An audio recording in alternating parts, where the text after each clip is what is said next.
Hello students, आज हम लोग करने वाले हैं क्लास 10th के इकोनॉमिक बुक का chapter number 3 money and credit के बारे में पढ़ेंगे और इम्पॉर्टेंट क्वेश्चन जानेंगे। ठीक है, तो ब्रीफली डिस्क्राइब करते हैं कि सबसे पहले क्या चीज़ हम पढ़ने वाले हैं। देखो, इस चैप्टर में हम दो इम्पॉर्टेंट कॉन्सेप्ट को समझेंगे, मनी और क्रेडिट को।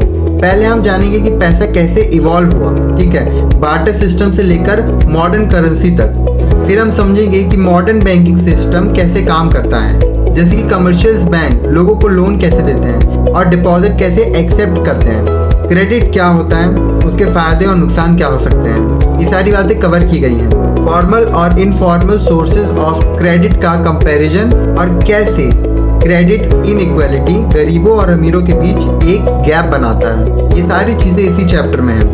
अब चलिए उस बारे में बात करते हैं जिसके लिए आपने इस वीडियो पे क्लिक किया है। 10 मोस्ट इंपॉर्टेंट क्वेश्चन जो कि हर साल रिपीट होते हैं एमपी बोर्ड एग्जाम में, बार बार ये सारे क्वेश्चन आते हैं। ठीक है, तो चलो डिस्कस करते हैं। सबसे पहला क्वेश्चन है, what is the barter system, what are its limitations.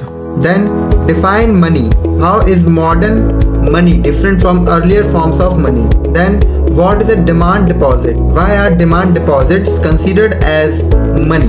Explain how the credit system work in a modern economy. Question number 5 है, what is the difference between formal और informal source of credit. उसके बाद question number 6 है बच्चों, why do we need to expand formal source of credit in India.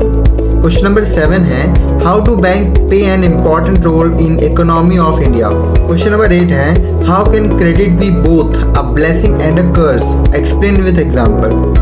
Question number 9 है, what are the terms of credit, mention the major terms involved, explain the role of self help group यानी कि SHGs in providing credit to the poor. ये जितने भी questions हैं ये MP board में बार बार repeat हुए हैं बच्चों, ठीक है, तो इसलिए इसको इग्नोर मत करना, एक कॉपी में लिख लो और इन सारे क्वेश्चन को अच्छे से प्रैक्टिस करना. ठीक है, मैं मिलता हूँ आपसे अगले वीडियो में एक और इम्पॉर्टेंट चैप्टर और उसके 10 इम्पॉर्टेंट क्वेश्चन के साथ. तब तक के लिए आप उस नेक्स्ट वीडियो का वेट कीजिए और द टोटल एनसीईआरटी को ज़रूर से सब्सक्राइब कर लेना, क्योंकि यहाँ पर आपको नोट्स के साथ, एक्सप्लेनेशन के साथ इम्पॉर्टेंट क्वेश्चंस भी मिलते हैं जो कि एक स्टूडेंट के लिए इनफ होता है किसी भी क्लास को टॉप करने के लिए. तो बच्चों, इसी के साथ मैं मिलता हूँ आपसे अगले वीडियो में, तब तक के लिए स्टे ट्यून्ड.